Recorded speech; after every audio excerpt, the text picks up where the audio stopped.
Welcome back. This week we're featuring a New World wine from the Willamette Valley up in Oregon. Willamette Valley is just one of those places that has just taken the world by storm. Almost every restaurant in the world will have a Willamette Valley wine on it, and it will usually be a Pinot Noir. This is a Pinot Blanc, and one of the reasons we're featuring is because people say, "Well, Pinot Blanc, what is that like? Is that like a Chard?" Well, no, Pinot Blanc is its own thing. It's some kind of mutation, after all, of Pinot Noir.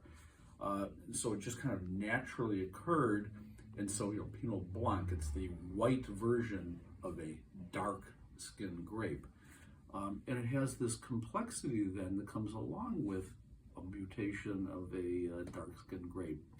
And this one is one of the reasons we're featuring it is it's a little offbeat. It has a little wildness to it. It allowed the natural yeasts of the vineyard to come into the winemaking process. So it's got this nice little, what I would describe as funk to it, but in a really, really good way. And that's a little bit of what's trending these days too, is people are looking a lot more for natural wines where there's not a lot of overproduction. And this is definitely one of these wines, this house of Vincent. They want to know what's happening in our vineyard and how can we not interfere with it. And I think that's what you're going to get out of this glass, is this idea of, oh yeah, this has some interesting flavors that I'm not so used to. This one, there's three of us sitting in the room right now. We all agree that it has, instead of just fruit, it has like a celery seed aspect, which is just so interesting. You think, how does grapes do that?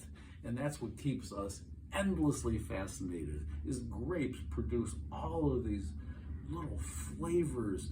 And in addition to this kind of celery seed, this one just has a liveliness in the palate.